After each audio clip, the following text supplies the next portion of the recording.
Nah ini adinda kita juga tapi bisnisnya di bidang kuliner kafe Pak. Masya Allah. Ini anak-anak muda semua. Milenial. Mantap. Masya Allah. Ya diulang tadi untuk Diulang. poin Iya. khusus untuk Ekspor. Gini, Dana ekspor. di alurnya mekanismenya barang dari rakyat, Ya. rakyat dikumpulkan di kantor pos kita Ya. atau bahasanya apa, tapi nanti Collecting paspotnya pakai koperasinya Mbak Ima itu Ya. ketuanya nasionalnya Ya. beliau. Agar biaya lebih efektif. Apa? Dan murah. Masing-masing urus. Ya. Jadi izin ulangi Bu Emma, selamat datang. Jadi intinya begitu. Tadi ekspor itu sudah sangat mudah. Indonesia sudah mempermudah ekspor apapun barangnya, asal tidak dilarang dan tidak ada larang, ada batasan. Nah, kemudian udah ekspor bicara UMKM ataupun barangnya itu tadi ada satu koperasi lah gitu ya, yang menjadi konsolidator barang itu. Dari A berapa, dari B berapa, untuk tujuan negaranya kemana ini, ke Malaysia, ke Hong Kong, ke itu dijadikan. Tapi kalau masing-masing pihak mengirim, tentu akan lebih mahal. Nah caranya adalah bulky kirim dari sini sampai tujuan di baru dicas sesuai dengan tujuan ke masing-masing penerima. Betul. Konsolidasi. Kalau bahasa kargo konsolidasi. Ya, konsorsium.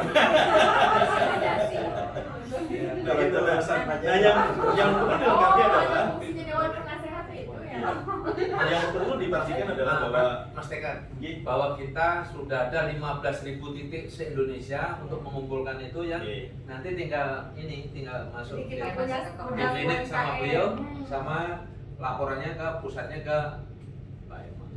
Jadi kayak aku nih dari UMKM Lumbung, ini ke JNE terus nanti di report oleh koperasi gitu kan ya.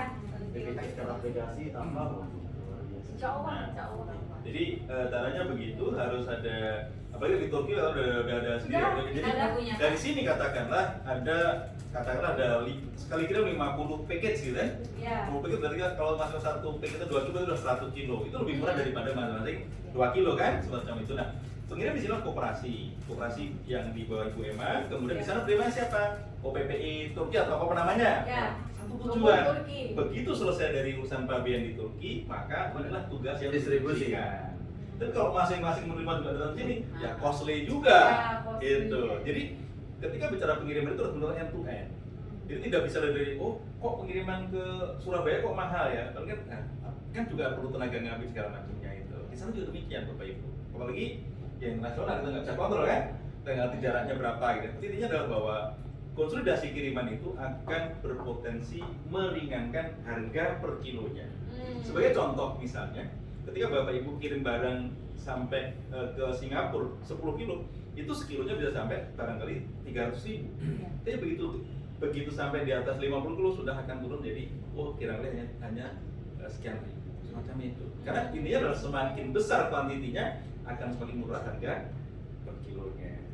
Nah, kalau masing-masing pihak ngirim sampai sini berarti ya itu akan susah. Sehingga fungsi-fungsi sosial tadi yang ingin diberikan kepada UMKM kita ya nggak tercapai, gitu kan? Iya betul. Karena tidak terreduksi kan kos-kosnya tadi kan. Iya. Nah, itu. Iya betul.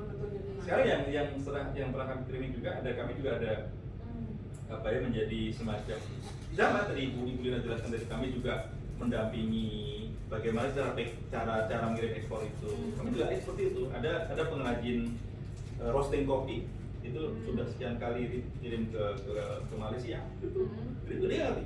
Pokoknya saya nggak ngerti dokumen ekspor Pak, saya nggak ngerti ekspor. Pokoknya saya siapkan barang order ini harga segini, Bapak atur. Gitu. Sehingga apa?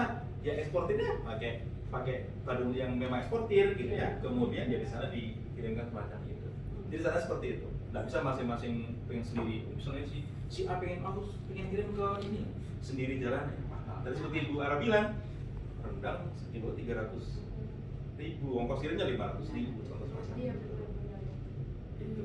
Yaitu beberapa tip ataupun triks untuk efektif dan efisiennya tadi ya, biaya logistik seperti itu. Jadi tadi sudah sampaikan oleh Pak Tekat bahwa beberapa poin yang harus kita usahakan adalah tadi ya edukasi ke para UMKM kita agar paham dan mengerti bagaimana proses pengiriman ekspor sehingga barang itu memang diterima ya di sananya.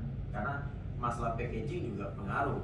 Masalah kesiapan sebelum packaging juga pengaruh. Misalnya kalau dia dari kayu itu harus ada biasanya namanya kalau di dunia ekspor tuh fumigasi seperti itu ya. Jadi untuk memastikan bahwa kayu itu steril dari hama penyakit sehingga tidak menjadi wabah di negara tujuan.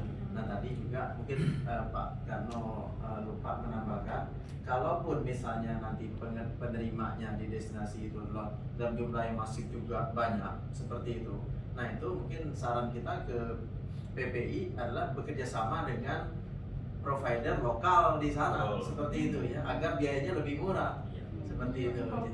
Jadi nanti PPI di masing-masing negara itu mesti kerjasama juga dengan freighter ataupun kurir lokal yang untuk distribusi, misalnya seperti di Indonesia kan, barangnya kan masuknya di Jakarta.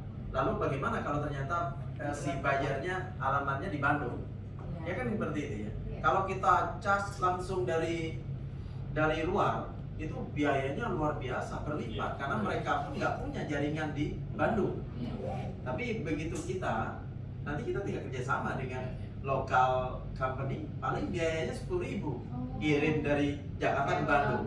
Tapi kalau kita deal sama misalnya freighter di Turki sana, itu biayanya bisa 100.000-an, bahkan lebih seperti itu.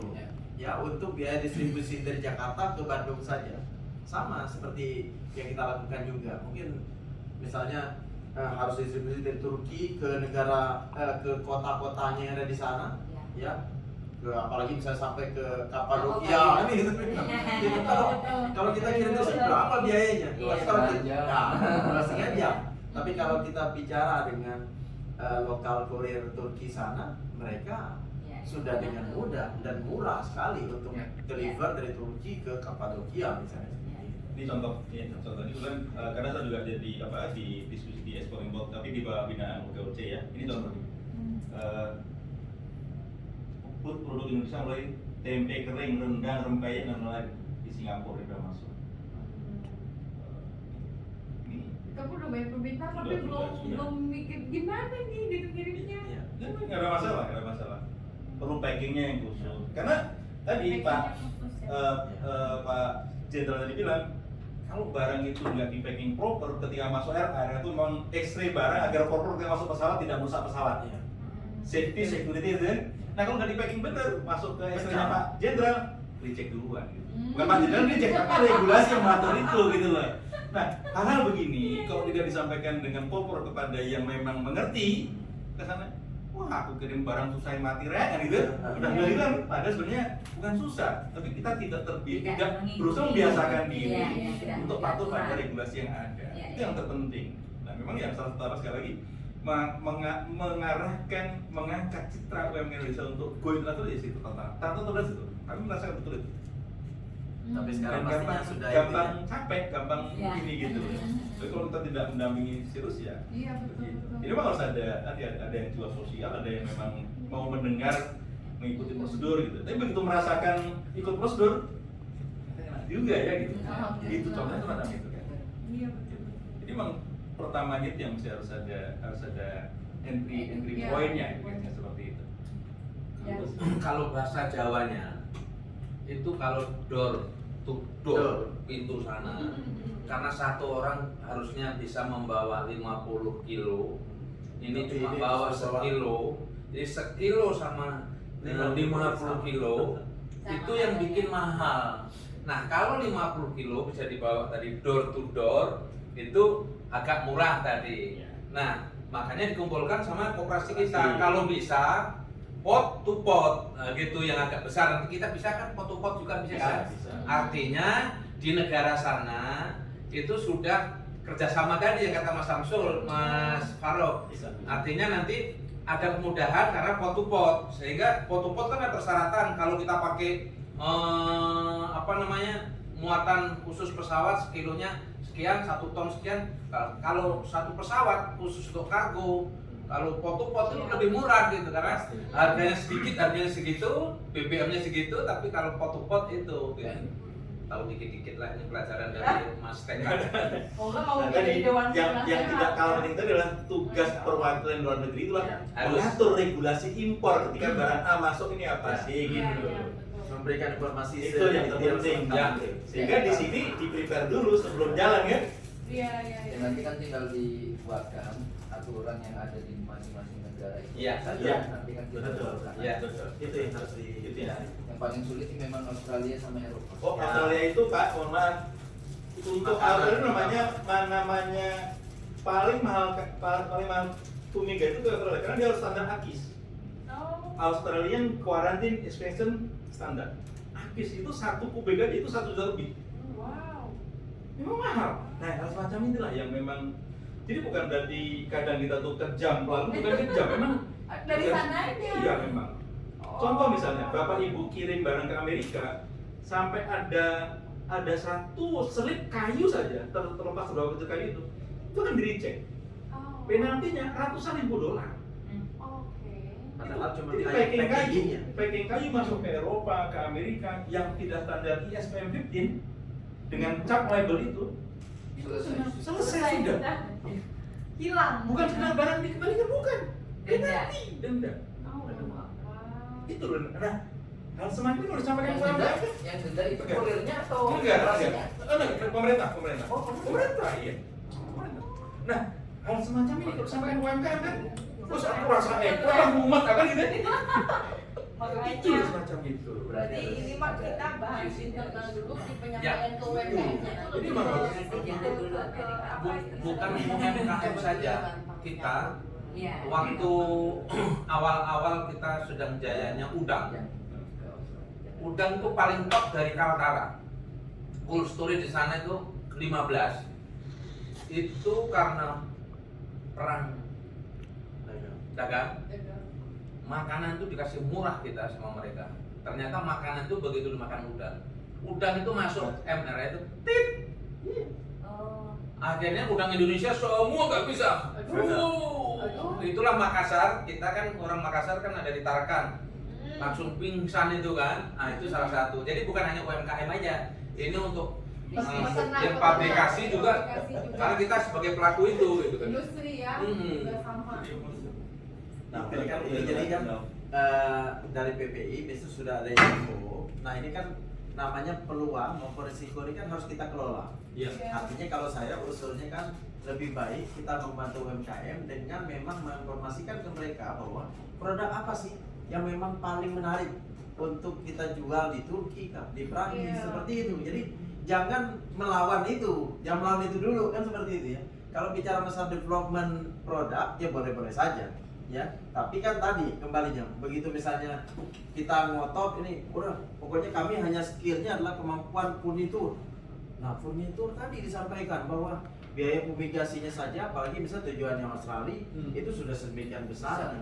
Nah artinya kenapa enggak kita memang memikirkan kira-kira produk apa yang memang paling laku Ya. diterima Yang mudah di aja, tujuan dan mudah kita Yang kelola. mudah aja dulu. Nah sehingga itulah yang kita fit ke para UMKM kita untuk kamu produksi ini yuk. Ya. Ya. Nah karena sekarang lagi booming nih di sana.